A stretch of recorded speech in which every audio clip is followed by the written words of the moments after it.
Jú, góðan daginn og velkomin í hlaðvarpið Pæling dagsins. Ég heiti Þórarinn Hjartarson og í dag er miðvikudagurinn 27. febrúar. Ég ætla ekki að taka upp þátt í dag, en ég ákvað að gera það því að það er búið að vera að veita mér gríðarlegan hita fyrir síðustu pælingu sem ég gerði. Það sem ég fjallaði ADHD og lyfjanotkun almennt og var að fjalla það að það væri óskynsamlegt að til þess að takast á við einhvers konar vandamál varðar sérstaklega börn, að þá myndum við bara moka í þeim lyfjum. Eins og ég kom inn í síðasta þætti og ég ætla að nefna það aftur hér, þá er þetta eitthvað sem hefur verið varað við. Aldous Huxley fjallaði þetta í bók sinni Brave New World, þar sem hann var að tala það að pillur væru ekki nema skammtíma lausn við stærri vandamálum. Það að takast á við lífið með því að móka í sig lyfjum óskynsamlegt til lengri tíma. Nú ég ekki að segja það að fólk sem að þurfi á lyfjum að halda eigi ekki að nota þau. Ég einfaldlega að segja það að þegar við erum að nota 13 sinnum meiri þunglyndislyf og önnur lyf heldur en önnur lönd, að þá þurfum við að fara að spyrja okkur spurninga. En ef þú ert að horfa á þetta og þið líkar við þetta efni og ert búin að sjá hvers konar útreið ég hef búin að fá á internetinu, ég er svo sem vanur þessu, ég lendi náttúrulega líka í þessu COVID og ég ætla að setja þetta eins og í samhengi við COVID hérna eftir smá. En þá er ég að safna núna fyrir neyðarsjóði fyrir fjölskylduna.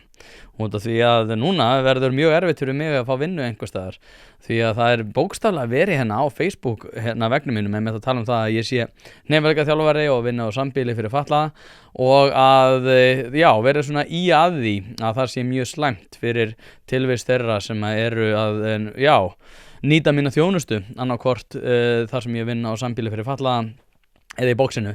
Þannig að ég að safna núna og sérstaklega ef þið eru í VFR og eru jafn gjafmild og raunber vitni, að þá megið endilega gerast áskrifundur á partus.is og taka þátt í því að búa til neyðarsjóð fyrir fjölskylduna mína. En það er búið að vera ótrúlega að fylgjast með þessu. Ég sem sagt fjallaði þetta myndbandi. Ég ætla bara að byrja að sýna ykkur myndbandið eða klippuna sem að ég tók úr síðustu pælingu. Af einhverjum óskiljanlegum ástæðum erum við búin að samþykkja það að sé orðið eðlilegt að mamma eða pabbi séu að hlaupa á milli lækna til þess að reyna að sækjast eftir greiningu sem að virðist ekki vera fyrir hendi miðað við fyrirliggjandi forsendur. Og þetta er náttúrulega mjög skrítið með það að gera, ef ég færi með barn til læknis og ég myndi segja, ég gæti trúið það er þessi einkenni, þetta einkenni, að ég geti bara trúið að þessi einstaklingur, ég fór að googla þetta eitthvað og geti trúið að barnið sé með ADHD eða einhverfi eða eitthvað þannig. Og læknirinn segja, nei, það er bara ekki þannig. Þessi krakki er ekki með það. Að þá er það eitthvað sem ég myndi telja að vera fagnaðarefni. Bara, vá, en frábært að vera ekki greindur með einhver geðkvilla. En nei, það er ekki þannig. Þá er það orðið eitthvað, einhver hálfgerð árás á þetta foreldri fyrir það að mistúlka það hvernig barninu líður og þá farið til næsta læknis til þess að sækjast eftir þessari greiningu. Og mér finnst þetta svo ótrúlega klikkað að ég bara á ekki til orð. Ætti það ekki að vera markmið í sjálfu sér að börn séu að nota sem minnst af lyfjum? Væri það ekki bara svona grunnforsenda fyrir einhverjum svona eðlilegu sambandi við lyfjanotkun, bara almennt. Þá er ég ekki að tala bara fyrir þetta barn, heldur bara svona almenn hvernig við erum til dæmis að úthluta lyfjum og fleira þar fram eftir götunum. Nú eins og þið sjáið þannig og kannski verið þið vitni að við síðasta þætti, þá er ég vissulega frekar hvass í garð þessa vandamál sem ég tel raunverulega að vera vandamál og ég held að helstu forsendurinn náttúrulega fyrir því að ég segi þetta er að við erum að nota miklu og reyndar margfalt meiri lyf eða meira magn af lyfjum heldur en önnur til dæmis Norðurlönd. Það er með öllu, ég ætla ekki að segja þessi óskiljanlegt, en ég ætla samt að segja það að það er einhver stærri spurningar sem við þurfum að vera að svara hérna. Ég hafði samband við nokkra lækna og sálfræðinga sem ég þekki og reyndar svo ég nefni það líka þá út af því að það er verið að drullið mig á Facebook vegnum mínum sem er bara allt í lagi, fólk hefur frelsi til þess. En ég hef líka búið að regna yfir mig mikið af hrósi frá fólki sem að vinnur í þessum geira. og mér fannst það alveg sérstaklega ánægjulegt. Það var mjög mikið af einhver svona móðursýkiskasti þar sem að fólk var einmitt að segja það að ég var einhvern veginn að drulla yfir það að barnið þeirra væri með ADHD eða eitthvað þannig. Ég er ekki að gagnrýna það að einhverju þurfi á lyfjanotkun að halda, sérstaklega ef hún er tímabundin. Og ég er ekki að drulla yfir það að fólk fái greiningar. Ég er að hugsa heildarsamhengi þegar við erum að nota 13 sinnum meira af ADHD-lyfjum heldur en Norðmenn, að þá erum við komin í mjög einkennilegar aðstæður. Og eins og einn reyndar fræðimaður nefndi við mig, þá sagði hún að reyndar væri líka mjög hátt hlutfall þeirra sem að væru í Noregi, þar að segja Norðmenn hafa líka áhyggjur af þessari lyfjanotkun. Þannig að það einhvern veginn að benda á þetta finnst mér mjög, eða þar að segja, mér skrítið hvað maður fær mikinn hita fyrir það að benda á þetta. Þetta er skrítið. Ég er ekki að segja að sonur þinn eða stúlkan þín sé ekki með greiningu. Ég er bara að segja það er skrítið hvað við erum að greina ótrúlega marga og það eru allt of margir greindir. Ég hafði þessast samband við sálfræðinga og lækna. Allir sögðu að það væru allt og margir greindir. Einn læknir enda nefndi líka við mig að það þyrfti að taka þetta í miklu víðara samhengi út af því að það væri orðið mjög erfitt fyrir lækna að reyna að færa einhvers konar lífstílsbætandi ráð. Færa fram einhvers konar lífstílsbætandi ráð. Það er að segja fólki kannski að þurfi að minnka við sig í vinnu, að þurfi að takast á við verkefni öðruvísi. Nei, það þarf helst að fá greiningu og einhvers konar úrræði varðaði sérstaklega þá einhvers konar lyf. Þetta er með öllu ósjálfbært. Þetta er ósjálfbær þróun. Ef við erum að horfa það að það er 314% aukning á þessu 10 árum, að þá er þetta mjög fljótt að tikka upp. Það að benda þetta er ekki eitthvað sem á að valda því að tugir einstaklinga fá einhvers konar móðursýkiskast. En ég, svo sem hef alveg upplifað þetta áður, þetta er í flestum tilfellum er þetta, ég ætla að leyfa mér að segja, þetta er svolítið svona fáni í banner fólkið. Þetta er bara fólkið sem hoppar á hvert einasta trend, hvert einasta skipti. Var náttúrulega sérstaklega pirraði við því þegar við lögðum niður COVID-takmarkanir. Það var eitthvað sem var algjörlega óábyrgt og við þurfum muni eftir þessari umræðu. Þetta er allt sama fólkið sem er alltaf að benda á það að við þurfum einhvern veginn að vera að passa okkur að gagnrýna ekki lyfjanotkun, að passa okkur að gagnrýna ekki einhverjar hreyfingar, að passa okkur að vera ekki með nægilega mikið frelsi og við þurfum að passa upp á það séu takmarkanir til þess að við tökumst á við veiruna. Þetta er alltaf sama dótið. En það sem að mér þótti áhugavert við þetta sem ég var að nefna í mínum samtölum við þessa fræðimenn, og þetta voru sálfræðingar og læknar, að það voru allir sammála um það að það væri allt of mikið. Þetta er allt of mikið, alveg sama hvernig okkur líður. Sálfræðingur sem ég ræddi við reyndar nefndi að það væri rétt í gagnrýni sem ég hefði fengið að hluta til að það væri mjög erfitt að fá greiningu og að það hvað það væri erfitt að fá greiningu ylli því oft á tíðum að það væru ekki snemmtæk inngrip sem að myndu þá taka við og svona laga þetta að stóru leyti. Ég þekki reyndar greiningaferlið ekki fullkomlega en ég veit aftur á móti að það er líka einhvers konar kerfislegu kvilli ef að við erum að greina margfalt fleiri heldur en önnur lönd. Þá þurfum við bara að fara að spyrja okkur miklu stærri spurninga. Og þá setti þessi sami sálfræðingur þetta í samhengi við skólastofuna. Og þá bendi ég einmitt á að það sem Hermundur Sigmundsson hefur verið að gera í Vestmannaeyjum og víðar, að þá er einmitt byrjaður dagurinn á einhvers konar útivist. Það er að segja að vera að reyna svona að keyra út orkuna á krakkana til þess að þeir gætu svo einbeitt sér að náminu yfir daginn. Þetta hefur, gefið góða raun. Þetta er eitthvað sem hefur verið, jákvætt fyrir flesta sem í hlut eiga. Þetta er bæði gott fyrir krakkana sem að þurfa ekki að einhvers konar aðstoð að halda, en þetta er sérstaklega gott fyrir orkumikla krakka sem að eiga kannski aðeins erfiðara heima við og eiga þá erfiðara líka með að einbeita sér heima í skólastofunni. En ef við ætlum bara að fara að festa okkur í því að allir sem að bera fram einhvers konar athuganir lyfjanotkun barna, að þá munum við bara spóla í þessum sömu förum. Og þá munum við bara fara að sjá verri PISA-kannanir og þar fram eftir götunum. Og eins og ég nefndi nú í síðasta þætti, þá er þetta samtengt. En það er einmitt og eins og segir svona típunar sem eru svona mesta drulliðmann. Þetta er svo fyndið, út af því að þetta er augljóslega þessi er mokað inn á einhverja grúppur og svona foreldrar með ADHD-börn og eitthvað þannig.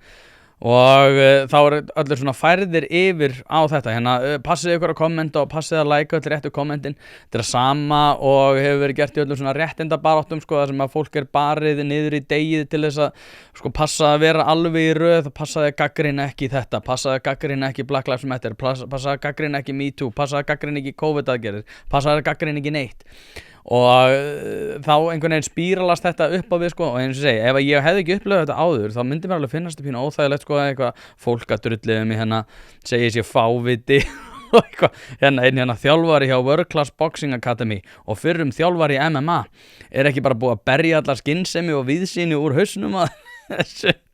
Ég held að þetta bara að kynna þér þetta málefni betur, gott að byrja á því að kynna sér hvernig greiningaferli gengur fyrir sig og sko eins og segi, þetta svo fyrirsjáanlegt og þetta alltaf sömu típunar og ég held einmitt að þetta hafi sko valdið ákveðnum tregðu í almenningsumræðu.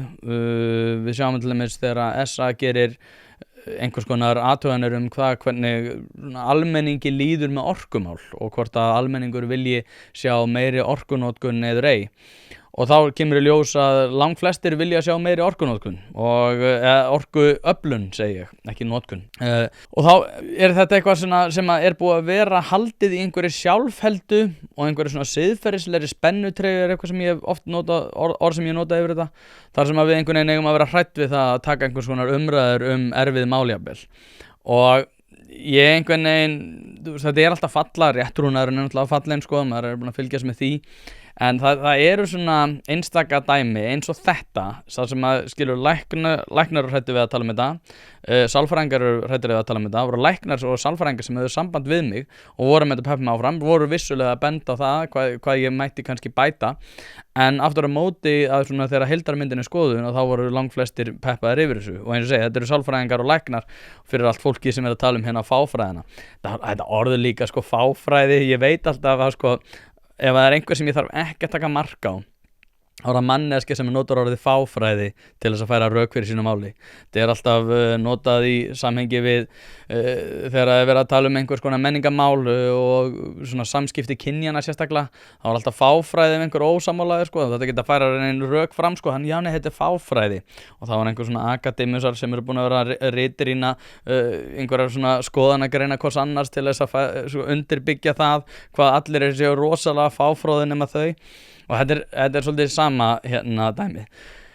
En það sem líka svo skrítið við þetta að ég veit ekki hvort það hafi breyst í kringu COVID eða hvort það gerðist eitthvað fyrr, en ég man eftir maður var aftur að horfa á heimildarmyndir, sérstaklega bandarískar heimildarmyndir þar sem að vera að nota einhverjir svona whistleblowers eða uppljóstrar, sem svo ég noti nú íslenska orðið, sem að voru einmitt að fara inn í svona lokaða fundi hjá lyfjafyrirtækjum og öðrum og voru að benda á það að svona lyfjafyrirtækin væri komin heldur framarlega í því að vera ekki að leysa vandamál heldur að vera að viðhalda vandamálum, og þetta voru aðalega svona hipparnir og svona vinstri sinna fólk sem að voru að drulla yfir hægri sinnu græðgis maskinuna sem að lyfjabransin væri.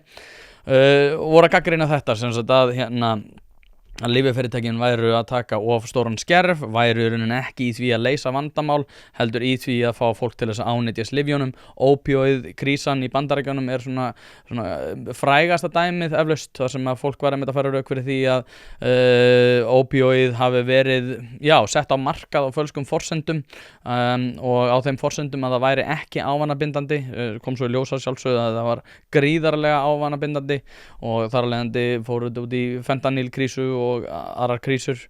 Manna þegar ég bjó í Boston þá var staður sem heitir South End og þar var bara búið að búa til ákveðið svona tjaldsamfélag í kringum klínikina þar sem að sjúklingarnir áttu greitt aðgengi og ofgreitt aðgengi að lyfjunum. Ég held reyndar að sé búið að bæta úr skák þarna. South End orðið frekar svona mikið velmeðunar samfélag í Boston, en tíma og þegar ég bjóð hana þá var þetta gríðarlega mikið og bara sorglegur staður í alla staði.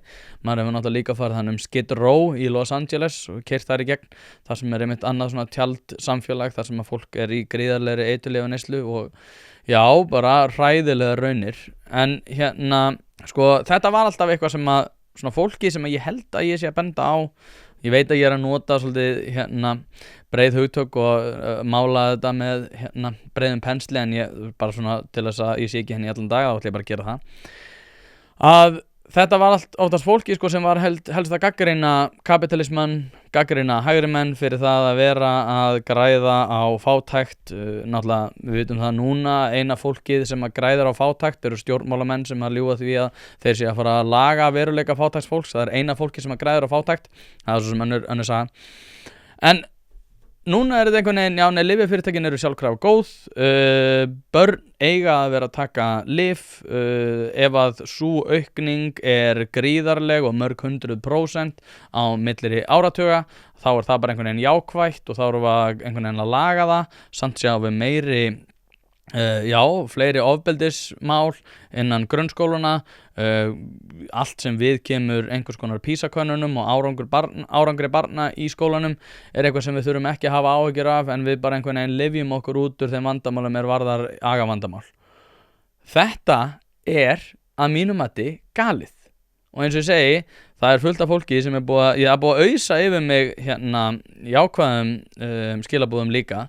Ég held ég hef aldrei fengið mikið af jákvæðum skilabúðum, en aftur á móti þá er þetta, þú veist, það er bara ég er að fá núna einhvers konar mentioned you and comment drullið við mig og eitthvað. Ég bara sko, eins og segi, það eru flestir einstaklingar sem að hafa örugglega eitthvað til síns máls, en aftur á móti að þá þegar við horfum á breiðu myndina þá er sko grunnlínan að við erum að greina margfalt fleiri og við erum að nota við erum með tugum margfaldara á það hversu mikið af lyfjunum við erum að nota. Það er grunnforsendan fyrir því að við þurfum að spyrja okkur spurninga. Ég trúi því örugglega að sonur þinn eigi við einhver vandamál að stríða og þurfi einhver konar aðstoð, en það verður ekki leyst með lyfjanotkun. Og ég held að við ættum að reyna öll önnur úrræði áður en við förum með lyfjanotkun. Af hverju erum við ekki að spyrja okkur stærri spurninga það hvernig kennsla fer fram? Af hverju er ekki meiri útivist? Af hverju skóladagurinn svona langur? Það er einhver veruleiki fyrir hendi þar sem að krakkar eiga erfitt með að takast á við þann veruleika sem þeim er skapaður. Það er grunnforsendan sem við þurfum að vera að spyrja okkur spurninga ekki það hversu mikið að lyfjum við getum komið ofan í krakkana. Og ég veit ekki af hverju fólk er að móðgast yfir þessu, en ég gerir ráð fyrir því að flestir sem er að móðgast yfir þessu vita það bara svona innst inni að þetta er óeðlilegt ástand, og ég held að þegar þú ert búinn að grafa þig ofan í það að þú sért komin á þín lyf og heimurðin er betri og þar af leiðandi ertu búinn að svona móta þitt einkenni, að þá einhvern veginn er erfiðar að hoppa á vagninu og segja kannski er þetta ekki eðlilegt, kannski er eitthvað sem ég þarf að vera að spyrja með það. En það gerum við einfaldlega ekki. Aðeins einkenni líka, það var einn læknir annar sem ég er ekki með að tala sem ég ræddi við í morgun, og hann sagði með þetta gera sko, að það sem væri líka vandamál við þá sjúklingar sem hann fær til sín væri að sko, þeirra greining væri orðið svo mikið einkenni að þeirra einkenni væri einhvern veginn orðið samofið öllum þeim vandamálum sem að þau var að takast á við. Það var ein sem að kommenta hjá mér sem að sagði ADHD-synirnir mínir eru X og Y, og ég hugsaði með mér, hver myndi kalla barnið sitt ADHD-synirnir mínir? Af hverju er þetta orðið þú veist, þeir eru með ADHD, þeir eru ekki ADHD-synir. Þetta er sko, og ég veit að þetta er kannski eitthvað svona sem að einhverjum kann að þykja langsótt, en mér finnst aftur á móti mjög skrítið þegar að fólk er byrjað að móta sinn veruleika að því að það sé orðið það einkenni sem að það hefur. Það er að segja, ef ég er með einhvers konar greiningu að þá er ég svo greining, og maður náttúrulega tók eftir þessu í öllum svona þessum réttindabaráttu sem er búin að eiga þessi stað undanfarin ár, er að sko ég er fórnarlamb þessa. Ég er þetta, þú veist, þetta er mitt einkenni, ég er með einhverfu, ég er einhverfur, og eins og segi, ég hef unnið með einhverjum í 15 ár og fólk svona spyr mann alltaf, er þetta ekki gefandi? Það hljómar klísulegt að segja, en þetta er rosalega gefandi, og ástæðan fyrir því að það er gefandi að vinna með einhverfum er að þú þarft að móta þér ákveðin, nýjan svona tjáskiptamöguleika. Það er að segja, þú þarft að læra að tjá þig upp á nýtt með hverjum einum einstakling, og það er ótrúlega áhugavert og skemmtilegt að gera það. Þannig að ef að fólk hefur áhuga á því að Já, ég myndi segja að það væri ákveðið víðsýni í því að geta náð góðum tengslum við sérstaklega fólk sem með mikla einhverfu út af því að þú þarft einhvern veginn að ná að endurskipuleggja allt sem við kemur því hvernig þú tjáir þig og hvernig þú kemur fram við aðra. En það er svo sem önnur saga. En aftur á móti, sko, jável, og þetta hef ég lært á því að vinna á núna nokkrum sambýlum, þar sem ég hef líka komið að því að aðstoða sambýli sem eru í ákveðnu svona krísuástandi og ekki krísuástandi, þar sem ég hef verið fenginn sem liðsauki og þá er rosalega áhugavert að koma inn á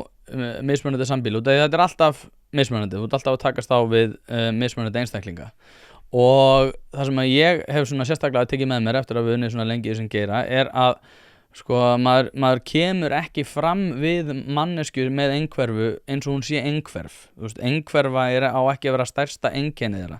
Þau eru bara með persónuleika, mjög mismunandi persónuleika og þú þarft einhvern veginn að læra að takast á við það með hverja manneskju upp á nýtt og svo læra náttúrulega bara inn á hverja manneskju og svo verður maður betri í því.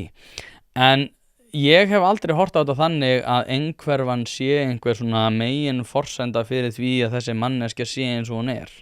Að einhverju leyti það vissulega hefur áhrif á einkenni þeirra en það er ekki einkenni þeirra og við erum búin að vera að sjá þetta rosalega mikið og svo ég tengi þetta við það sem ég var að tala með þennan lækni þar sem hann var að mynda að benda á það er svo mikið fólki sem hann fær þar sem það er ekki hægt að taka neinar lífstílsbreytingar og það kemur einhvern veginn og fer í sko ég er svona sjúklingur, ég er með þessa greiningu og þá það einhvern veginn sko upphaf allra samræðina við læknin og hann var einmitt að segja það að þú veist í flestum tilfellum þetta eitthvað sem ég myndi ráðleggja fólki að fara að gera lífstílsbreytingar eða minnka streitu, minnka álag, færka verkefnum eða eitthvað því líkt en þá það ekki hægt og þá einmitt finnur hann rosalega oft fyrir því að fólk fer rosalega snemma í samtalinu að leitast eftir einhvers konar lyfjum og þá fyrir eins og hann benti á og þá einhvern veginn komin svolítið með þá hugsun að þessi einstaklingur kannski ekki endilega að leita einhverja lausnum heldur að leita lyfjum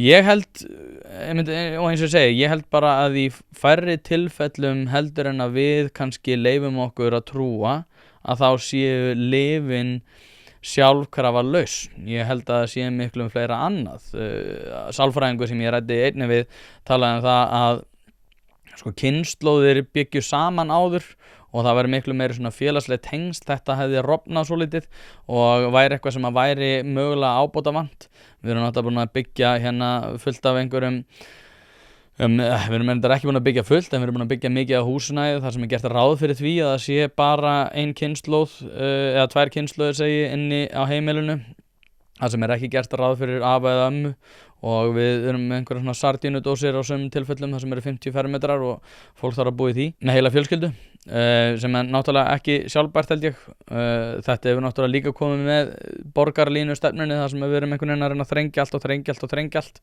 þá fáum við færri græna bletti minna útivistarsvæði fyrir börn og það svo margt skrítið svona þegar ég pæli í því, ég ætla ekki að fara að rambla þetta en það var svo mikið fleira sem ég ætla að ræða í dag eins og segi, ég bara þakka kærlega fyrir alla dreifinguna sem að það rosalega margir búin að vera að skoða þennan status sem bara frábært, eflaust en ég bara þakka þeim sem að dreifðu ég hef oft pælt í því sko ég alltaf að biðja ykkur að dreifa ef ykkur líkar vefni ég búin að fatta að það miklu betra bara að skrifa eitthvað sem að fólki líkar ekki það fann maður miklu meiri dreifingu sérstaklega þegar maður fær hennan svona ákveðið svona móðursýkis kast yfir sig ég get ekki orðað þetta öðruvísi ég veit að þetta kann að vera dónalegt en ég get ekki séð einhvern veginn öðruvísi þetta rosalega einkennilegt viðbragð við því sem að hefur verið bent á í fréttum ótrúlega oft ég fékk að senda grein frá alþingismanni sem var einmitt að peppa mig líka og hann var að benda á að þessi alþingismaður, ég ætla ekki að segja hvort það hefur verið kona eða hvár en var einmitt að benda á þessa grein sem ég set fyrir hliðina mér þar sem að gæðum í greiningu og meðferð ADHD ábótavant og þetta frá 27. desember 2024 ADHD ofgreint á Íslandi þetta kemur fram í nýrri grænbók heilbrigðisráðuneytisins ADHD sem komin í samráðsgátt þar segir að engin bær rök séu fyrir því að tíðni þess að vera hærri á Íslandi hér en í öðrum löndum sko ég að segja það sem að flestir að segja. Ég skil ekki, sko, en ég skil aftur á móti og þetta er náttúrulega ástæðan fyrir því að það nennir enginn að ræða erfið mál hér á landi. Þú veist, við erum í litlu samfélagi og þú færð einhver hálskefla á Facebook yfir þig ef þú bara svona rétt kemur einhver athugun það hvort það sé eðlilegt að foreldrar séu að keppast við það að reyna að fá greiningu fyrir barnið sitt. Margir foreldrar eru að lenda í vandræðum með það að fá greiningu fyrir barnið sitt. Ég skil alveg ef að þau eru eitthvað pirruð við því það sem ég að segja þarna. Aftur á móti þá grunnforsendan alltaf þessi. Við erum með margfalt fleiri atvik heldur en önnur Norðurlönd. Það grunnforsendan. Það ástæðan fyrir ég að benda á þetta. Ef að þú sem foreldri ert með erfiðan krakka, þá vissulega kannski eitthvað sem þú þarft að skoða með aðstoð læknisráðs. Ég held aftur á móti að það ætti að skoða allt annað, spyrja hvernig við erum með skólakerfi, spyrja hvernig við erum með öll önnur svona félagsleg kerfi, hvort að krakkin eigi að vera í 10 eða 3 íþróttum eða hvað sem það nú það sem orðið svona frægt í dag. En ég ætla að ljúka þessu á því að fagna því, kennarar, 24% launahækkun. Algjörlega frábært. Ég held að þetta sé sko fyrsta skrefið. Ég sammála formanni kennarasambandsins það að þetta sé að vera fyrsta skrefið af mörgum. Ég veit að mér líkar ekkert svakalega vel við að þegar stéttarfélagsforingjar að koma fram og segja eitthvað, þú veist, fá einhver risa samning og fyrsta sem þau koma að gera þetta bara þetta skrefið rétta átt, en þetta samt alveg þá ömurlegt. Það svona freka mikið della. En aftur á móti þá þetta frábært. Ég fekk senda mitt 2 eða 3 myndir sem ég ætla að setja inn í samhengi, sem fyrsta lagi 25. febrúar í gær klukkan 22:09, þá kemur kjarasamningur kennara í Höfn og mynd af formanni kennarasambandsins og konunni sem í samninganefndinni og ástráði. Og svo kemur strax 27. febrúar kl. 11:57. Það mynd af Sólveig Önnu, þar sem hún segir hugsi yfir ríflegum hækkunum kennara og svo senda hann mynd af snjóbolta þar sem hann bendir einmitt á að sko að þetta náttúrulega, við erum með svo galið kerfi þar sem að við erum með einhverja svona kvennafrídaga og einhverjar algjöra þvælu sem að stéttarfélögin eiga náttúrulega ekkert að vera að vasast í, þau bara vera að berjast fyrir hagsmunum þeirra sem eru inn í kerfunum. Alltaf fært rauk fyrir því eitthvað, já, það svo margar konur í BSRB, þess vegna þurfum við að fara í kvennaverkfall út af því að það svo mikilvægt.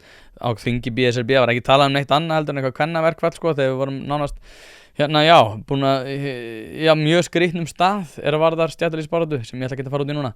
En Sólveig Anna kemur náttúrulega strax og segir hugsi yfir ríflegum launahækkunum kennara. Og þetta ekki fullkomin birtingamynd þess hvernig stéttarfélagsbarátta virkar í praktík? Það þau eru rosalega samheldin og vilja alltaf vera að berjast saman í öllu sem við kemur á móti stóra manninu og móti stóru vondu hægri mönnunum sem að reka fyrirtækin sem að græða allt of mikið pening og allir þessir sem í verktakabransanum að græða allt of mikið pening og við þurfum bara að taka meira og við það nóg til og allt þetta. Svo strax og einhver nær meiri árangri, bara vá, geggjað, við náðum betri árangri og við erum að fara að fá hærri laun. Allt í hennu snýr sá sem að var sambaráttu maður eða kona snýr sig við og segir ég vil fá þetta líka, þú mátt ekki hafa meira en ég. Og það ákveðin svona spírall alltaf niður á við sem að ég held að sé mjög vond varðar allt sem við kemur stéttarfélagsbaráttu og ég held að sé frábært að við séum komin á þann stað að kennarar séu komin með töluvert hærri laun heldur en aðrar stéttir. Ég held að þetta sé eitthvað sem að eigi að vera. Ég held að það muni rata núna miklu hæfara fólk í þessi störf. Þá aftur á móti eftir að vera áhugavert að fylgjast með því hvort að stéttarfélögin séu að fara að reyna að fá kreista út einhvers konar forsendu ákveðum það að enginn megi fá meir en þau og bladi bla. Það aldrei neinn það aldrei neinn hugmynd það að sé einhver svona samtrygging í samstöðinni, það engin samstaða. Það snýst bara það að ef ég og þú förum til Vegas, við leggjum báðir $100 undir, ég græði $30,000, þú græðir ekki og þá segir þú, ég á helmingin að þessu.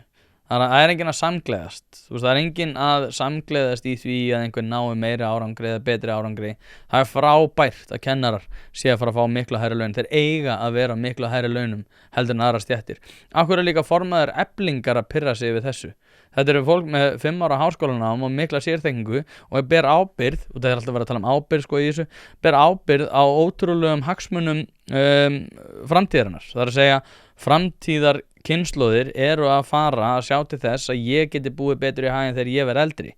Þannig að sko, ef við erum alltaf að tala um einhverja ábyrgð með fjármagn og þannig, þá eru kennarar sem bera miklu meira ábyrgð heldur en aðrir. Þannig að ég fagna þessu heilshugar, og þeir sem er að berjast fyrir fólki á lægstu launum eiga bara enga aðkomu að því að vera að skipta sér af því hvað kennarar fá. Þau eiga ekki að vera jafn há launum, kennarar eiga að vera miklu hærri launum heldur en þeir lægst launuðu, og við eigum að hafa það þannig. Takk fyrir mig.